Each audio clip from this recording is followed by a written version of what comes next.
Deux publications récentes remettent en lumière l'immense penseur, libre et inclassable, que fut Gustave Thibon. D'abord des conférences inédites prononcées entre 1940 et 1985, Les Hommes de l'Éternel aux éditions MAM, et puis un gros dossier H, sorte de cahier de Lerne des éditions L'Âge d'Homme, où une liste de contributeurs importantes par le nombre et la qualité se sont réunies pour rendre un vibrant hommage à ce philosophe. Gustave Thibon, c'est d'abord une vie placée sous le signe de la longévité. Il est né en 1903 et mort en 2001. C'est aussi l'homme d'un terroir, Saint-Marcel de l'Ardèche, le mât de Libyan, où, excepté quelques longs voyages de jeunesse, il aura passé toute sa vie, d'où cette étiquette de philosophe paysan. C'est aussi un autodidacte qui, sans jamais passer par l'université, a acquis très jeune, en peu de temps, une prodigieuse culture. Il y a deux rencontres importantes dans sa vie. D'abord celle de Nietzsche, dont la pensée n'a cessé de le fasciner, et auquel il a consacré un brillant essai, une réponse chrétienne à celui qui voulut être l'Antéchrist, Nietzsche ou le déclin de l'esprit.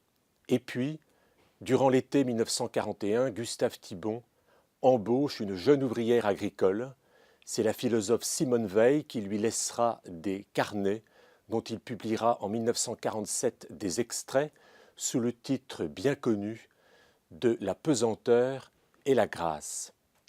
Mais sa hauteur de vue, Gustave Thibon l'exerce aussi sur des domaines aussi variés que la vie profonde et spirituelle.